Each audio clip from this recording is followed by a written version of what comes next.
reculer pour mieux avancer. Une expression un peu bizarre, comme si il fallait partir dans un sens pour avancer dans le sens opposé. On aurait dû dire qu'il faut avancer pour avancer encore plus, pour progresser encore plus, pour être dans une dynamique permanente, tandis que là on a l'impression qu'on part en arrière avant d'avancer. Vous l'avez compris, bien évidemment, cette expression correspond à la notion de teshuva. On nous demande en permanence de revenir pour être meilleur, pour progresser. Donc de reculer.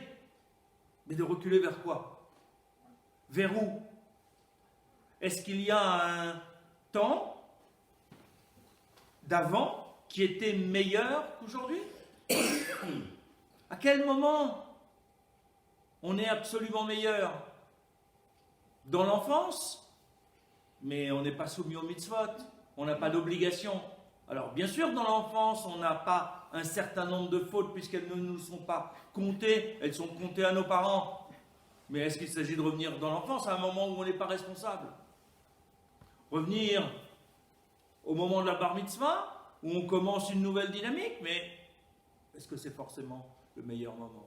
Certains disent même qu'il faudrait revenir au moment où le fœtus est dans le ventre de sa mère, parce qu'à ce moment-là, il apprend toute la Torah. Mais ce n'est pas un homme, ce n'est pas un humain en pleine possession de sa responsabilité et de ses pouvoirs de décision. Il dépend complètement. Alors bien sûr, il connaît toute la Torah, il est dans un état de pureté, mais en même temps, c'est un état en suspension. Il n'est pas vraiment encore lui-même, il va le devenir, il va commencer son histoire de vie en sortant. Au niveau du peuple juif, est-ce qu'il y a un moment où on était mieux avant, au moment de la sortie d'Égypte? Mais on n'a pas encore les mitzvot. Alors bien sûr, on est en train de s'élever, on est en train de progresser dans les 50 degrés de pureté. Mais en même temps, c'est un état transitoire. Le peuple juif n'est pas installé sur sa terre, même au Matan Torah. Au Matan Torah, on est dans une grande proximité avec Akadosh Baruch Hu, bien sûr, mais c'est l'éphémère. La vie ne peut pas être un Matan Torah qui dure sans arrêt, parce qu'on nous donne la Torah. Mais il faut ensuite l'apprendre, se l'approprier, la mettre en application, et c'est à ce moment-là qu'on peut dire « je suis bien parce que je suis responsable de mes actes, ce que je fais, c'est ce que Akadosh Baruch Hu attend de moi, donc je m'approche de lui ».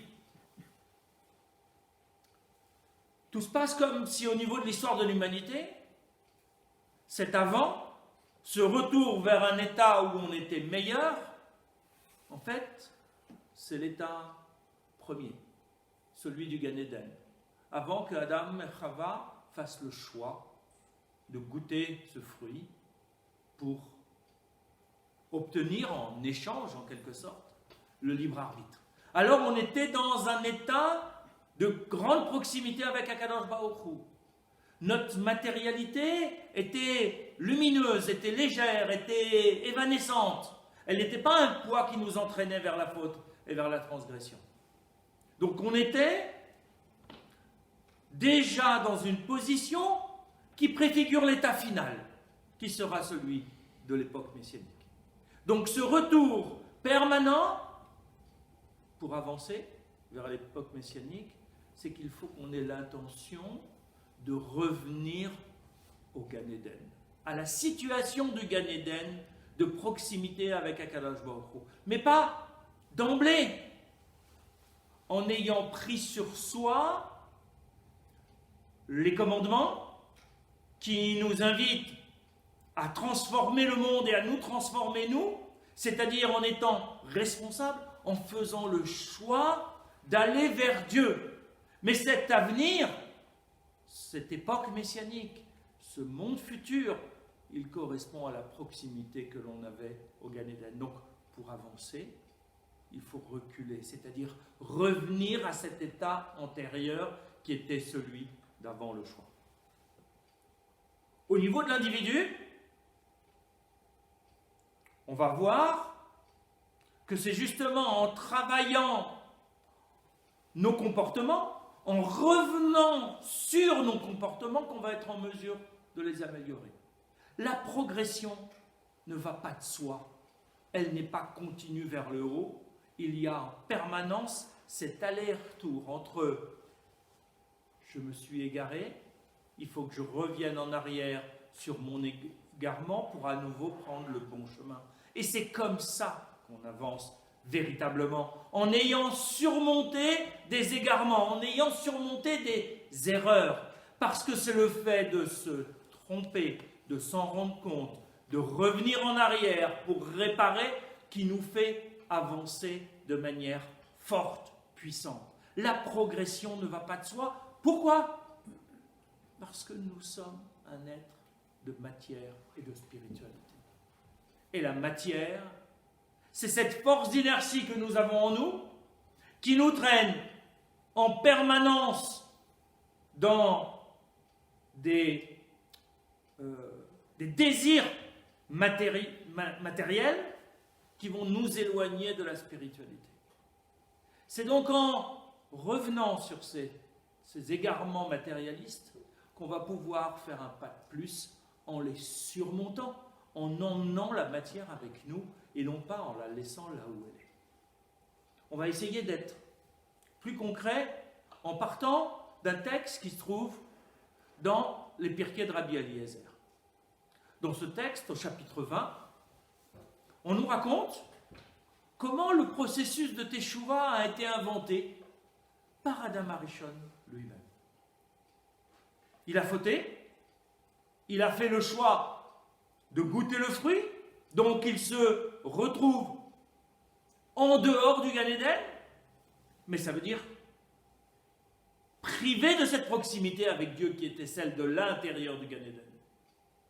À l'intérieur, les êtres sont dans la Gdusha, dans l'élévation spirituelle.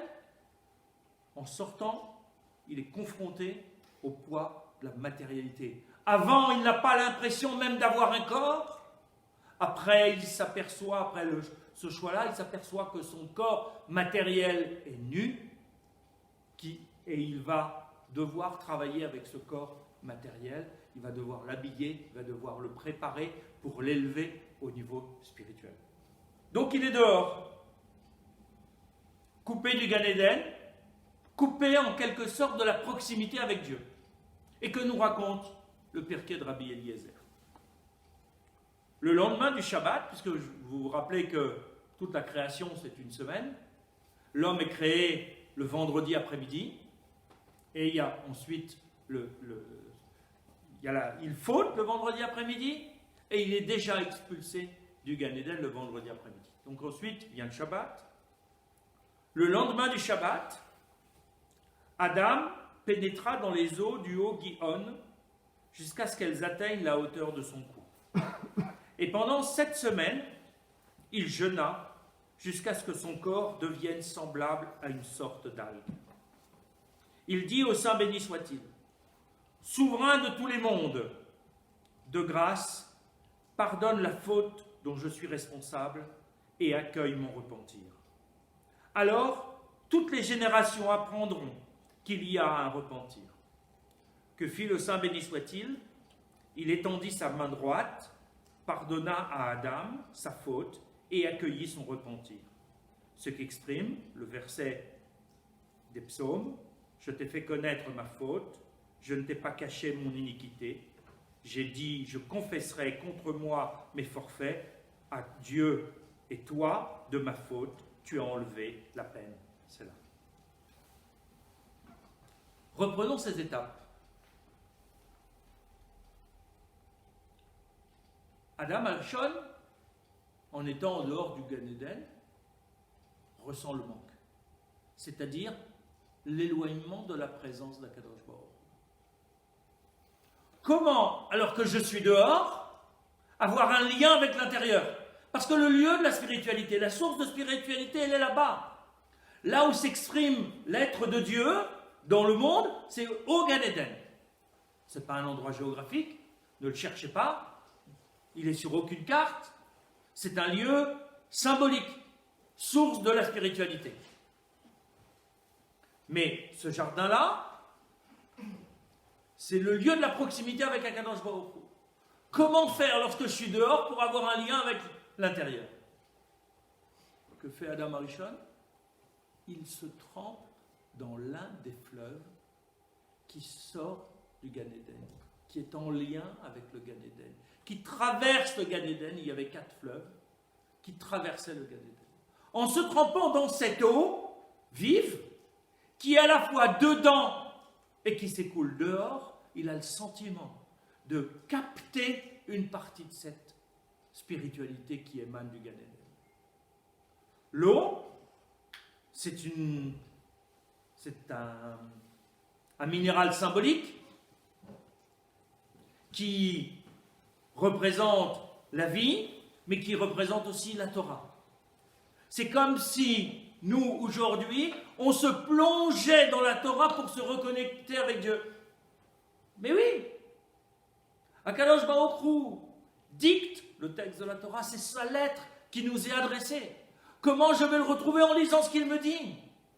Je me reconnecte avec lui en me mettant en relation avec ce qui émane de lui, que ce soit le fleuve qui coule ou que ce soit le texte de la Torah. Cette connexion, elle a une possibilité réelle. Il n'y a pas de coupure absolue. C'est pas parce que l'homme est sorti du Gan Eden qu'il ne peut plus être en lien avec le Gan Eden. La preuve, c'est que son objectif, c'est d'y revenir. Même si c'est à la fin des temps de ce monde matérialiste où l'homme est à la fois corps et esprit, ce temps étant soit court parce qu'on l'a mérité, soit plus long jusqu'à 6 000 ans, d'après le texte de la Gemara. Mais il y a un temps, il y a un lieu, il y a un espoir. Donc il y a bien une possibilité d'emblée de se reconnecter. On peut se reconnecter partiellement dans le temps présent, à travers la Torah, à travers la Tefila, à travers cette tentative par l'accomplissement des mitzvot de se rapprocher de Dieu, mais on l'obtiendra de manière totale, pleine et entière, à partir de l'époque messianique dans le monde futur. Donc d'emblée, il y a cette possibilité de retour. Il y a cette possibilité que nous, on va appeler Teshuvah, parce qu'il y a la Teshuvah individuelle d'actes humains, et il y a la Teshuvah cosmique de retour de l'humanité vers Akadosh Baruch. Et on va analyser, étape par étape, tous ces éléments de la Teshuvah. Vous le savez, ça commence par la prise de conscience de la faute, parce que si je n'ai pas conscience d'une faute, je ne vais pas demander, je ne vais pas faire de retour en arrière. Le regret de cette faute et le besoin de se reconnecter. Il va y avoir pour ce processus-là à la fois des notions d'action et des notions de temps, on va y revenir. Et puis ensuite, il y a l'expression de la reconnaissance de la faute par le vidouille, et puis l'engagement temporel, c'est-à-dire l'engagement à ne plus replonger dans cette même faute, pour obtenir, c'est tout ce processus qui nous permet d'obtenir l'acceptation du pardon par Akadosh Baruch Hu.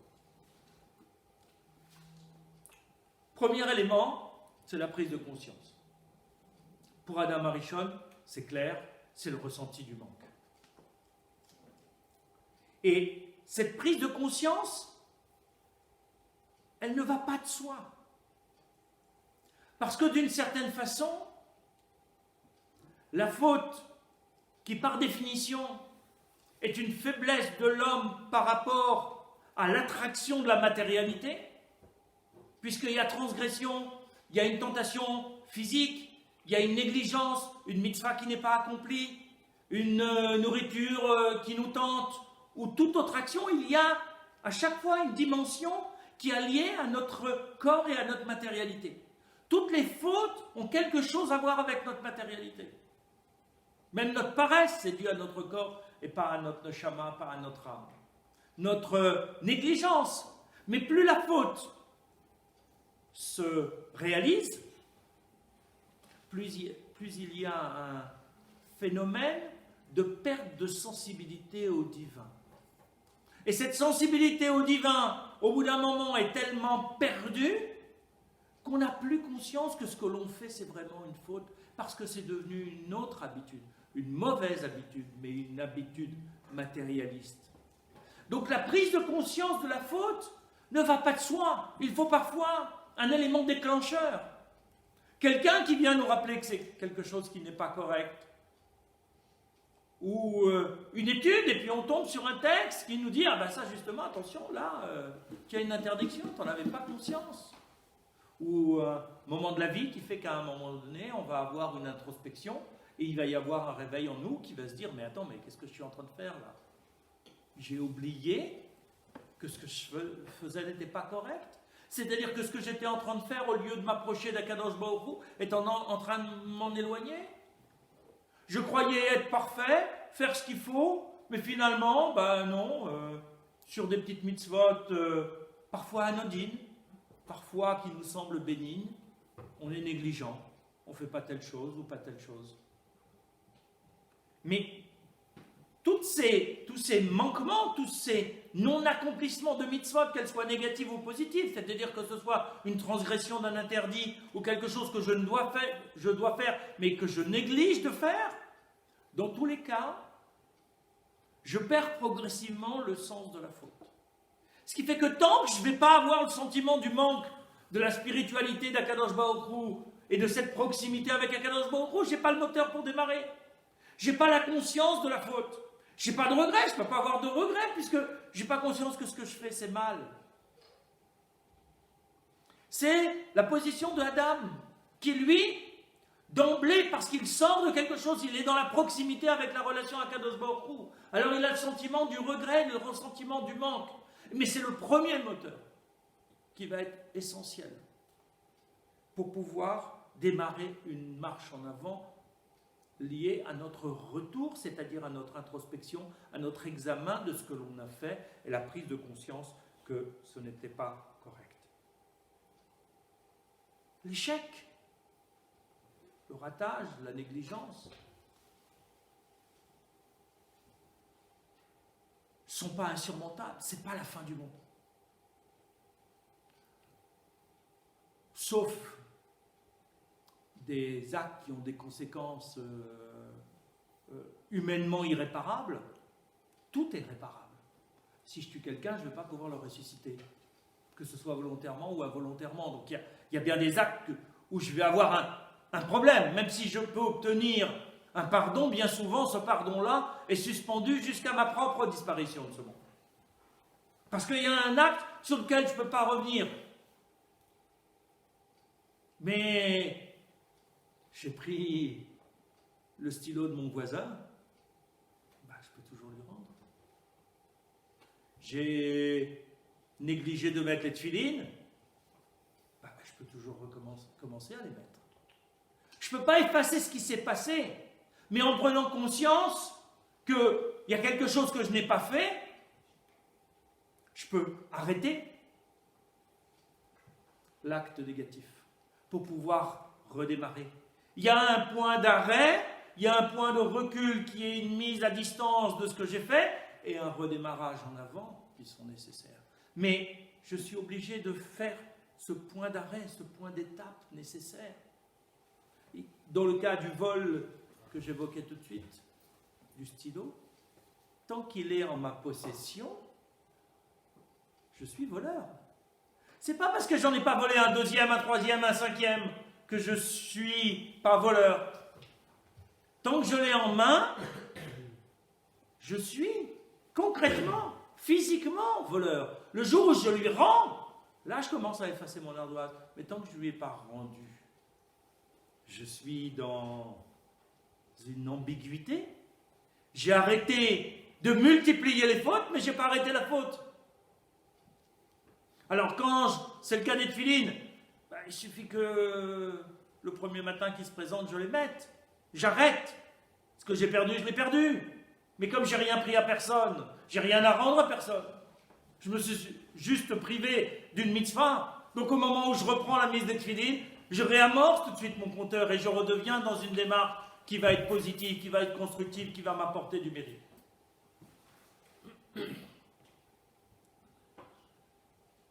Adam, en se trempant dans le fleuve, fait cet acte primordial d'arrêter la coupure avec l'intérieur du Gan Eden.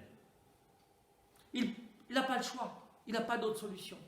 En se trempant dans le fleuve, il essaye de se reconnecter physiquement. Il va être entouré de cette eau, il va être baigné dans cette eau. C'est d'une certaine façon même le premier mikvé de l'histoire de l'humanité. Il se trempe pour se reconnecter. Dans le mikvé, on fait la même chose, alors on le fait un peu différemment, mais il se trempe pour se reconnecter. Et qu'est-ce qu'il va provoquer? Il va rester dans ce mikvé.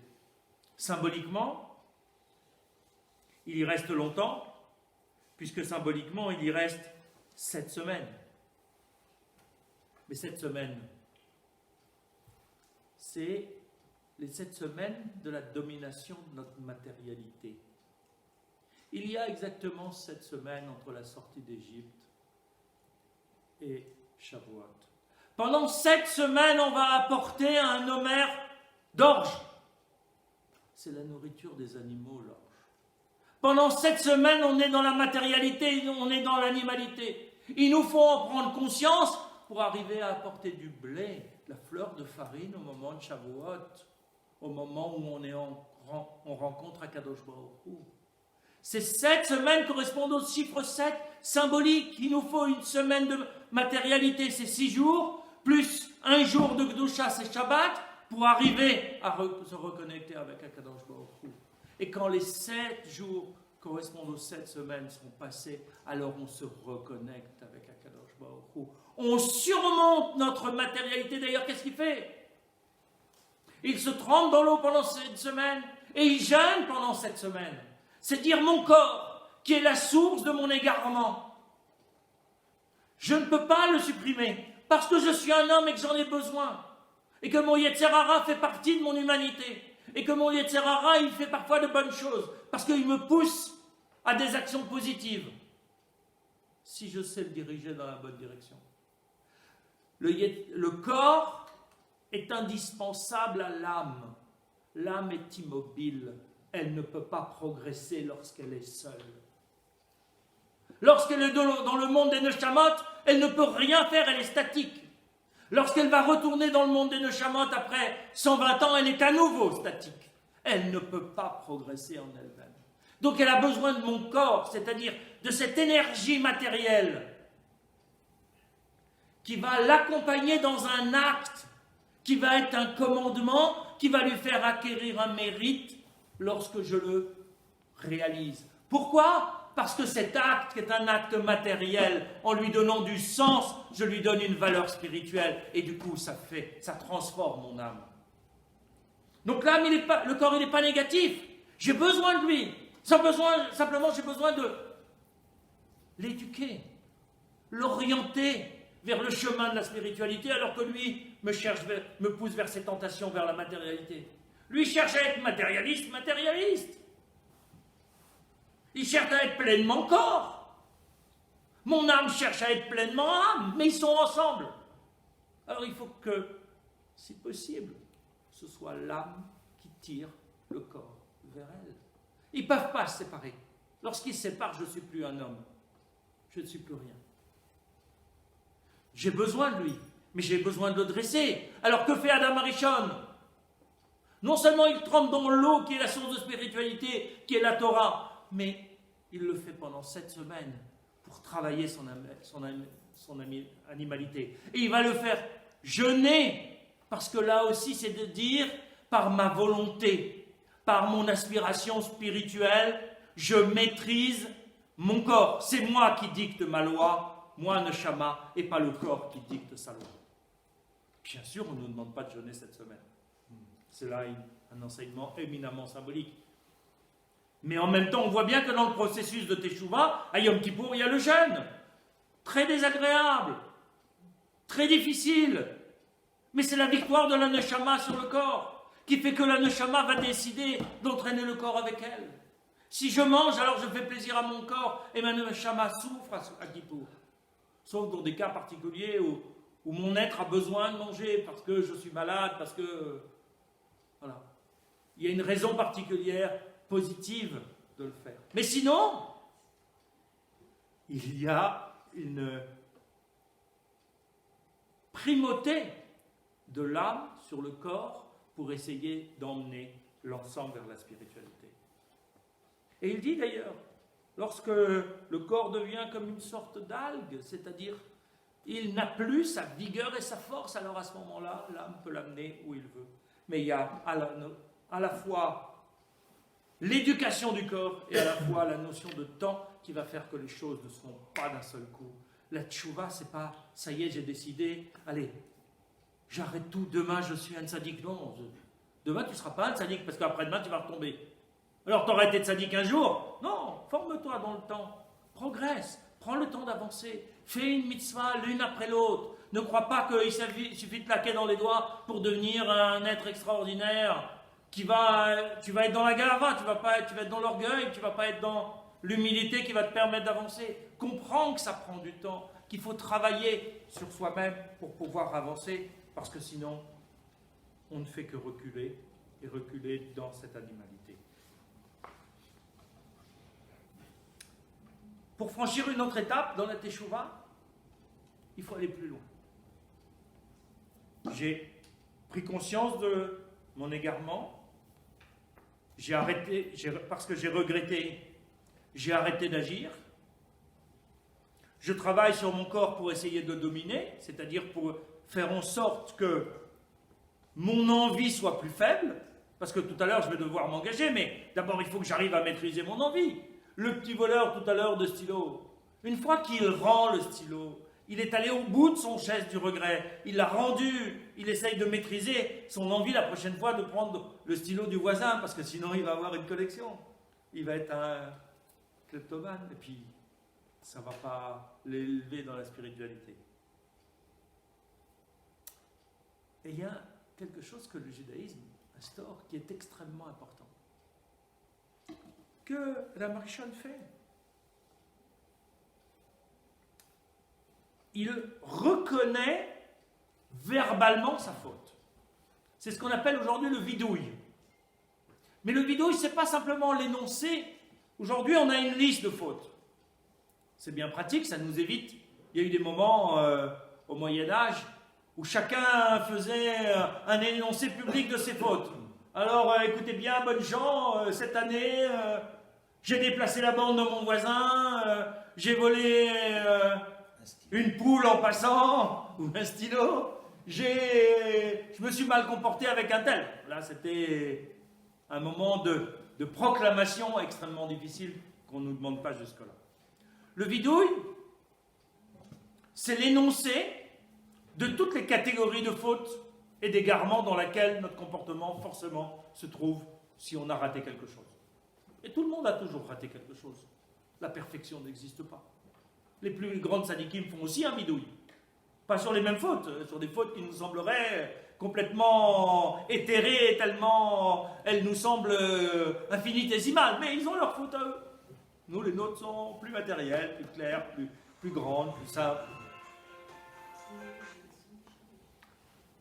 Le vidouille, c'est une expulsion de la faute de soi-même. En la verbalisant, en la disant, en prononçant le mot de la faute, j'ai volé. C'est comme si la faute sort de moi. Parce que je la regarde en face. Je la regarde de mon intérieur et je la vois en face de moi.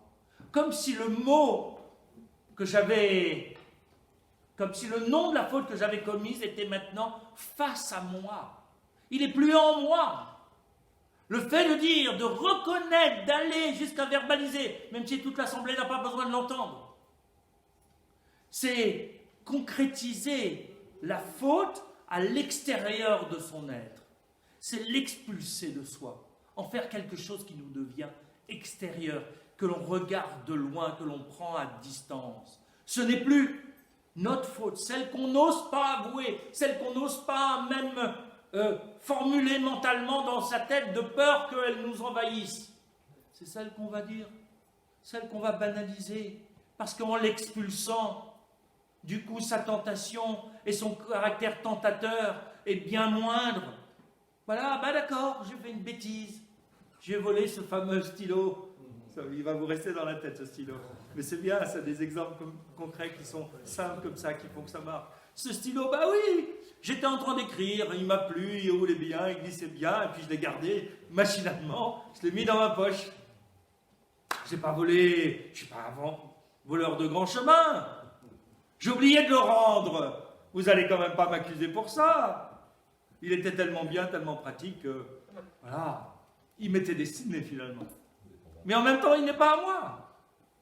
En même temps, il va rester, donc il faut que je le sorte, que je le redonne à son propriétaire, pour pouvoir faire en sorte que ce stylo ne soit plus l'objet du vol que j'ai à l'intérieur de moi, mais qu'il soit extérieur à moi et que je sois complètement coupé, séparé de cette faute qui, en l'exprimant, va me permettre de prendre de la distance. Mais en même temps, si je ne m'engage pas dans le temps, bah, j'ai réussi quelque chose ponctuellement, mais le lendemain, je vais recommencer. Parce que ce n'est pas parce que j'ai regretté que je ne vais pas recommencer. Parce que la tentation, elle peut être forte. Ou par faiblesse, ou par grandeur de tentation, je vais me laisser aller. Donc il faut que je prenne en moi-même la décision et la détermination de ne pas recommencer. C'est ce que on sent dans la parole de Adam Arishon. Il reconnaît sa distance vis-à-vis d'Akadosh Baruch Hu et il demande à être reconnecté. Il exprime son aspiration à être reconnecté avec Akadosh Baruch Hu. Pardonne ma faute. Parce que, du coup, je me trouve coupé de toi. Laisse-moi la possibilité de reconstruire mon lien avec toi. Et Akadosh Baruch Hu accepte. Il accueille cette démarche parce que c'est ça qu'il attend. Il n'attend que ça. Simplement, cette démarche, elle est le fruit du libre arbitre. Elle n'est pas le fruit d'un état de fait, comme au Gan Eden. Au Gan Eden, Adam, il n'a pas choisi la proximité avec Akadosh Baruch Hu. Elle est présente, elle est normale, elle est naturelle. Elle va de soi. Elle n'est pas construite par l'homme, ce n'est pas la volonté de l'homme. Là, ce qu'attend Akadosh Baruch Hu, en laissant à l'homme la liberté de sortir du Gan Eden, qu'il fasse cette chouva et qu'il dise à Dieu, maintenant je sais ce que c'est que la proximité parce que j'ai goûté la distance. Je veux me reconnecter avec toi. Je te tends la main, capte ma main, pour qu'ensemble on puisse se reconnecter l'un à l'autre. C'est pas définitif, ça va être à construire en permanence. Ce lien n'est pas donné une fois pour toutes, il est à reconstruire. Il se fait dans le temps. Il se fait petitement, avant d'être grand, mais c'est une tension permanente vers Akadosh Baruch Hu. Bien sûr, c'est une lutte continuelle. C'est pour ça qu'il ne faut pas prendre des engagements démesurés par rapport à soi-même. Il ne faut pas dire, ah ben voilà, maintenant, je ne vais plus faire aucune transgression. Je vais devenir un Shomer mitzvot parfait. Mais c'est dur. Toute la vie, on essaye d'apprendre à être Shomer mitzvot. Quand est-ce qu'on a réussi à l'être? Est-ce qu'on fait l'ensemble des mitzvot? Il y en a toujours qu'on fait mieux que d'autres. Donc plus l'engagement va être grand, plus on a des chances de rater. Parce que même si c'est à notre portée, mais la tentation de la matière, elle est toujours là, elle est forte, elle est puissante. Donc chaque engagement doit être un engagement de détail pour faire un pas de plus. Pas un saut de géant qui va nous faire perdre l'équilibre. Un pas de plus, un petit pas qui va nous permettre d'avancer. Une fois qu'on sera à nouveau sur une position solide, on pourra faire un autre petit pas parce qu'à chaque fois, on va reconstituer une position solide. Et puis de temps en temps, on va louper une marche, alors il faudra la refaire. Mais c'est un travail de toute la vie. C'est pas un jour j'ai fait teshuva On entend parfois des gens dire « Ah, ça y est, j'ai fait teshuva ». Mais teshuva de quoi? T'as fini, toi? T'as fait teshuva pour toute ta vie? Et demain, alors? Tu ne vas plus faire de Averot? T'as plus de tentation? C'est extraordinaire. Tu ne vas plus négliger la tefila. Tu vas manger parfaitement cachère. Tout. Tu vas faire Shabbat sans la moindre transgression. Tu vas faire les fêtes. Tu vas avoir un comportement vis-à-vis de ton prochain idéal. Plus de la Shonara. J'ai fait des chouvas. Parfait, ça. Génial. Si vous avez la recette, il faut vite nous la donner parce que c'est extraordinaire. J'ai fait des chouvas. Non. Comme tout juif, tu es en chemin. Tu es parti de plus loin, mais tu vas arriver loin. Tu es parti d'une société dans laquelle tu faisais pas grand-chose, mais la vie, elle est devant toi, dépêche-toi, parce que c'est quand même court. 120 ans, c'est pas si long. Donc dépêche-toi, mais avance. Tous, on est des balais de chouva. Il n'y en a pas certains qui le sont et d'autres qui ne le sont pas. Ou alors c'est qu'on n'a jamais fait Kippour. Il n'y a que celui qui n'a pas fait Kippour, qui n'a jamais demandé un pardon, qui n'est pas un balai de chouva. Tous, nous sommes des balais de chouva. Tous, nous demandons pardon à Kadosh Baruch Hu, si ce n'est pas tous les jours, au moins un Kippour. Et chaque fois, on essaye de faire un pas en avant. On avance vers une plus grande proximité avec Akadosh Baruch Hu. Alors parfois, il y a des paliers tellement plats qu'on ne fait plus rien, parce qu'on est arrivé, donc on ne va plus progresser. Il y a des fois où, à la force de ne pas progresser, on commence à régresser. Mais on est tous balé de chouva. Il n'y a pas un jour, j'ai fait de chouva et je suis devenu un tzaddik. Non. Sois modeste, comprends que chaque jour, la teshuva, elle concerne tout le monde. Les plus grands tzaddikim, ils font aussi teshuva. Peut-être pour des choses surprenantes par rapport à nous-mêmes, inimaginables. Mais ils ont leur teshuva, ça n'existe pas. Cette perfection-là, c'est celle d'Akadosh Baruch Hu, c'est pas celle des hommes. Personne n'est parfait dans ce bas monde. Tout le monde est perfectible. Il faut juste savoir et avoir conscience qu'on est perfectible, parce que c'est ça qui nous permet d'avancer. Toutes ces marches en avant ne sont possibles parce qu'on a reculé à un moment donné.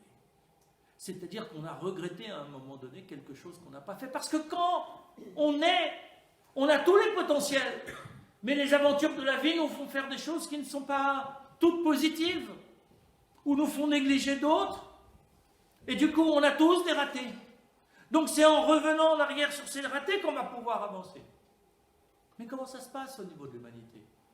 Parce que nous, on parle de notre petite teshuva, mais voilà, notre vie sur Terre, elle est 120 ans. Sur les 6000 ans, c'est un tout petit bout quand même. Hein. Même si on a l'impression d'être important et que notre vie est importante, elle est indispensable à l'avancée du monde. Mais comment? Comment ça fonctionne? Et puis en même temps, on a le sentiment que plus on s'éloigne du Gan Eden, plus le monde se dégrade. On s'éloigne de la proximité avec la source de la spiritualité. Les Havot étaient plus grands que les maîtres du Talmud. Et les maîtres de la Mishnah étaient plus grands que ceux de la Gemara. Et les Rishonim, les premiers sages, après le Talmud, sont considérés comme étant plus petits, si on peut dire ça, que ceux de l'époque du Talmud. Donc on a l'impression qu'il y a ce qu'on appelle Yeridat Adorot, une descente de générations qui ont moins de Gdusha parce qu'on s'est éloigné de l'époque bénie du Matan Torah, et que plus on s'éloigne du Matan Torah, plus la Gdusha se raréfie dans le monde. Alors à ce moment-là, est-ce qu'on avance? Est-ce qu'on n'est pas en train de reculer? Plus on avance, plus on s'éloigne du Gan Eden. Du premier Gan Eden de Adam Arishon, on s'en éloigne chaque jour. Et pourtant, en même temps, on n'a jamais été si proche du Gan Eden. Parce qu'on est dans un cercle. On s'éloigne d'un côté, on se rapproche de l'autre. Chaque jour qu'on vit nous rapproche un peu plus de Yemot HaMashiach et du monde futur. Parce que le temps, il n'est pas infini. Il est limité. Il y a un temps pour chaque chose. Il y a un temps pour le Gan Eden, il y a un temps pour le don de la Torah, il y a un temps pour la prise de responsabilité des hommes vis-à-vis des mitzvot et des commandements, il y a un temps pour Yom HaMashiach, pour l'époque messianique, et il y a un temps pour la fin de cette époque messianique qui sera ce qu'on appelle le Olam Haba, le monde futur, le monde à venir. On s'approche et on croit que le monde se dégrade. Mais non. Il n'y a jamais eu autant de croyants en une religion monothéiste. Bon, d'accord, ils ne sont pas juifs. Bon, il est parfait. Mais en même temps, on n'a jamais eu autant de population qui croyait en un Dieu unique, que ce soit les chrétiens, que ce soit les musulmans, même si on ne s'entend pas toujours. On n'a jamais eu si peu de morts par génération. On a l'impression qu'on a des guerres atroces de la barbarie, c'est vrai. Mais les chercheurs montrent qu'en fait, au niveau statistique, on a de moins en moins de morts dans les guerres. On a de moins en moins de guerres qui dévastent l'humanité. Parce qu'on a oublié ce que ça pouvait être que la guerre de 100 ans, ou les massacres des invasions les unes après les autres, ou les épidémies de peste. Grâce à Dieu et grâce à l'intelligence humaine, on a plus de moyens de se protéger, de se guérir, de lutter contre les grandes épidémies. Aujourd'hui, quand on a une épidémie, elle reste catastrophique, mais à taille humaine par rapport aux grandes épidémies de peste qui ont décimé des milliers de personnes. Donc plus on va, plus la civilisation évolue. Mais comme il y a les deux mouvements en même temps,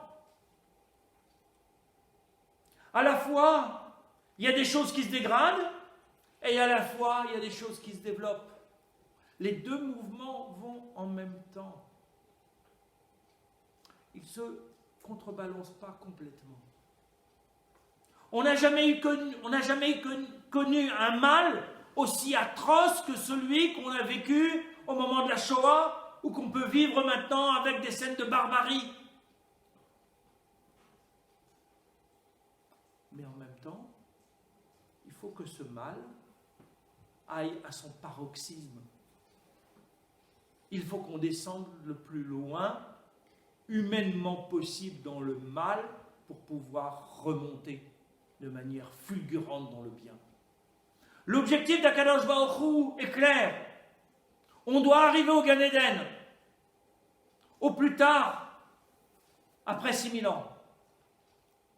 On doit retrouver, l'humanité doit retrouver cette croyance en un Dieu unique qui va lui amener, grâce à des mœurs éthiques et au respect des 7 mitzvot de Bnei Noach pour l'ensemble de l'humanité et des 613 commandements pour le peuple juif, on doit arriver à ce retour au Gan Eden.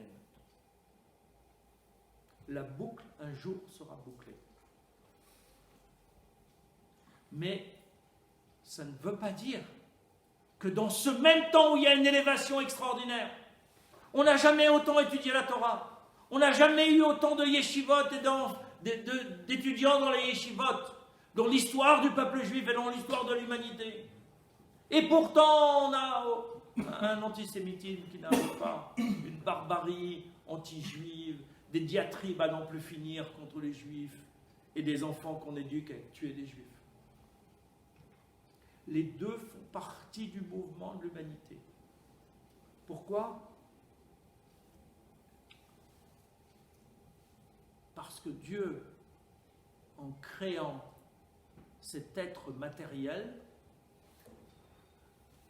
qui lui permet d'avoir le libre arbitre et de choisir librement d'être fidèle à Dieu, il a créé cette possibilité dans le monde que la matière puisse entraîner vers le drame.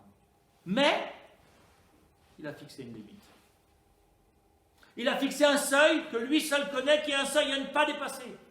De la même façon qu'il s'est engagé pour le peuple juif. Les nations pourront chercher à vous éliminer. Ils pourront vous atteindre sur des parties de vous-même. Ils ne pourront jamais vous éliminer de manière définitive. Akadosh Baruch Hu s'est engagé à ce que le peuple juif ne soit jamais éliminé de la face de la terre. Ça ne veut pas dire qu'à un certain moment, parce qu'il y a une montée exponentielle de l'antisémitisme, il ne prend pas des coups au passage. Parce qu'il dérange. Parce qu'il est porteur du message d'Akadosh Baruch Hu que d'autres s'évertuent à effacer ou à vouloir éradiquer de la face de la terre. Mais en même temps, son objectif a été fixé. Son point final a été déterminé. Il y aura un retour au Gan Eden. Après, comment on y arrive? À quelle vitesse on y arrive, ça dépend de nous. Parce que la grande teshuva du retour de l'humanité au Gan Eden dépend de nos petites teshuvot. Plus on est dans la connexion avec Akadosh Baruch Hu, plus le terme approche rapidement. Moins on est dans cette connexion, plus ça prend de temps, plus ça tarde, et plus c'est difficile, et plus le mal a la possibilité de s'exprimer. Non pas que l'un soit la cause de l'autre, mais notre proximité avec Akadosh Baruch Hu renforce notre rôle dans les nations et fait que cette proximité fait avancer le retour au Gan Eden. Ça ne va pas faire qu'il n'y ait pas de catastrophe. D'ailleurs, on évoque avant l'arrivée de Yomot HaMashiach, de l'époque messianique, cette guerre entre Gog et Magog. Donc ça se termine par une sorte de grande guerre. Mais on arrive au bout. Et la manière que nous avons de faire avancer le monde, c'est de comprendre qu'en faisant avancer notre propre vie, on participe pleinement à l'avancée du monde. Notre rôle en faisant Teshuvah, c'est pas d'essayer de réparer les bêtises qu'on a faites. C'est d'essayer de construire un avenir meilleur pour nous-mêmes, parce que c'est aussi un avenir pour l'humanité. Essayons de penser vers l'avenir au lieu de penser vers l'arrière. Bien sûr, il faut analyser, bien sûr, il faut traiter le mal, bien sûr, il faut arrêter de faire des bêtises lorsqu'on peut y arriver et qu'il faut faire Teshuvah. Mais ce n'est pas à faire Teshuvah pour se dire « je suis content de moi, j'ai fait Teshuvah ». C'est pour avancer, avancer encore plus. Mais c'est parce que je recule que j'avance. Plus je vais reculer pour régler les problèmes que j'ai, il ne s'agit pas d'en créer pour pouvoir reculer. De toute façon, il y en a. Plus je vais reculer pour réparer les égarements qui sont les miens, plus je vais avancer vite. Je dois avancer parce que j'ai un objectif, c'est celui du Gan Eden, et pas avancer parce que je suis un homme fautif, coupable, et que je dois simplement passer mon temps à me battre la coulpe. Je dois avancer parce que j'ai un monde à construire. Et c'est ça l'objectif de la Teshuvah. Si vous voulez continuer un petit peu, j'ai l'un des derniers livres que j'ai publié qui s'appelle « Retour vers le Jardin d'Éden » reprend toute cette dynamique et cet objectif de retourner vers là où nous étions au premier temps dans la relation avec Akadosh Baruch Hu.